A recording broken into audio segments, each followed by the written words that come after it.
రాష్ట్రంలో మున్సిపల్ ఎన్నికలకు వేగంగా అడుగులు పడుతున్నాయి. ఈ నెల 21 లోపు నోటిఫికేషన్ విడుదల చేయడానికి రాష్ట్ర ఎన్నికల సంఘం రెడీ అవుతోంది. మున్సిపాలిటీలు, కార్పొరేషన్లకు రిజర్వేషన్లు ఖరారు చేస్తూ గెజిట్ రిలీజ్ చేసింది. ఈ నెల 17న ఏ స్థానం ఏ వర్గానికి కేటాయిస్తారో క్లారిటీ రానుంది. రాష్ట్రంలో మున్సిపల్ ఎన్నికలకు వేగంగా అడుగులు పడుతున్నాయి. ఈ నెల 21 లోపు నోటిఫికేషన్ విడుదల చేయడానికి రాష్ట్ర ఎన్నికల సంఘం రెడీ అవుతోంది. మున్సిపాలిటీలు, కార్పొరేషన్లకు రిజర్వేషన్లు ఖరారు చేస్తూ గెజిట్ రిలీజ్ చేసింది. ఈ నెల 17న ఏ స్థానం ఏ వర్గానికి కేటాయిస్తారో క్లారిటీ రానుంది. ఇదే విషయంపై మరింత సమాచారం యాదగిరి లైవ్ లో అందిస్తారు. యాదగిరి, మున్సిపల్ ఎన్నికల్లో రిజర్వేషన్లు ఖరారు కదా, ఎప్పటిలోపు నోటిఫికేషన్ వచ్చే ఛాన్స్ ఉంది?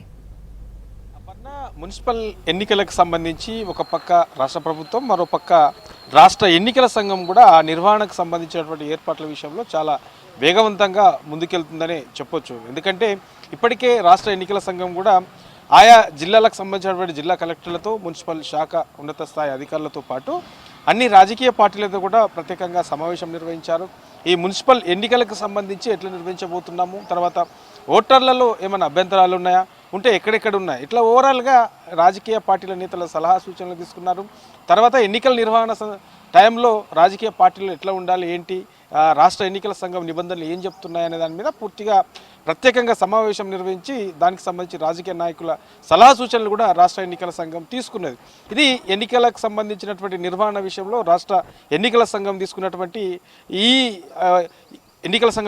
నిర్ణయం ఇదైతే, ఇక రాష్ట్ర ప్రభుత్వం ఆ ఎన్నికల నిర్వహణకు కావాల్సినటువంటి ఏర్పాట్లతో పాటు ఇక రిజర్వేషన్ల ఖరారుకు సంబంధించిన అంశంలో కూడా చాలా స్పీడ్ పెంచిందనే చెప్పొచ్చు. ఇప్పటికే మున్సిపల్ ఎక్కడెక్కడైతే ఈ ఎన్నికలు జరుగుతూ ఉన్నాయో దానికి సంబంధించినటువంటి అంశాలలో ఈ రిజర్వేషన్లను ఖరారు చేస్తూ మొత్తం రాష్ట్ర వ్యాప్తంగా 121 మున్సిపాలిటీలకు 121 మున్సిపాలిటీలకు 10 కార్పొరేషన్లకు సంబంధించినటువంటి రిజర్వేషన్ల ఖరారును నిన్న సాయంత్రమే ఖరారు చేస్తూ ప్రభుత్వం కూడా గెజిట్ విడుదల చేసింది. ఈ రిజర్వేషన్లకు సంబంధించి ఏ మున్సిపాలిటీలో ఏ కేటగిరీకి సంబంధించిన వాళ్ళకు వచ్చింది, ఏ రిజర్వేషన్ అక్కడ అమలు కాబోతుంది, ఇక కార్పొరేషన్లకు సంబంధించిన దాంట్లో ఎక్కడెక్కడ ఎవరికి, మహిళలకు ఎక్కడ, ఎస్సీ ఎస్టీలకు ఎక్కడ, బీసీలకు ఎక్కడ అనే దానికి సంబంధించి మరో 2 రోజులు అంటే ఈ నెల 17 లోపు దీని మీద పూర్తి స్థాయిలో క్లారిటీ వస్తుంది. ఇక రాష్ట్ర ఎన్నికల సంఘం విడుదల చేసినటువంటి ఈ ఏదైతే ఓటర్ల జాబితాకు సంబంధించి ఉన్నదో ఇప్పటికే ఫైనల్ ఓటర్ లిస్టును కూడా ప్రకటించింది. కాబట్టి రేపు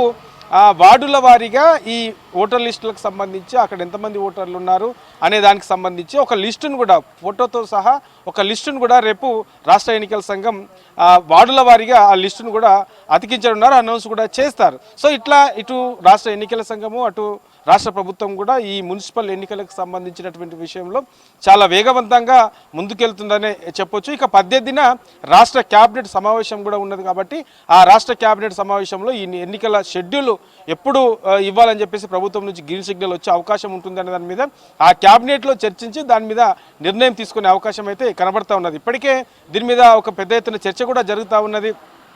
18న క్యాబినెట్ ఉంటే 20 లోపే, అంటే 1-2 రోజులు క్యాబినెట్ అయినా 1-2 రోజుల్లోనే ఈ షెడ్యూల్ కూడా వచ్చే అవకాశం ఉంటుంది. ఇక ఫిబ్రవరి 10 లోపు ఈ మున్సిపల్ ఎన్నికలకు సంబంధించినటువంటి ప్రాసెస్ పూర్తిగా కంప్లీట్ అయ్యే అవకాశం ఉందనే చర్చ కూడా జరుగుతున్నది. కాబట్టి రాష్ట్ర క్యాబినెట్ సమావేశంలో చర్చించి దీని మీద నిర్ణయం తీసుకొని ఎప్పుడు షెడ్యూల్ వచ్చే అవకాశం ఉంటుంది, ఎప్పుడు ఎన్నికలు ఉంటాయి, దానికి సంబంధించినటువంటి ఫలితాలు ఎప్పుడు ఉంటాయి అనే దాని మీద పూర్తి స్థాయిలో ఒక క్లారిటీ వచ్చే అవకాశం అయితే ఉంటుంది. అపర్ణ.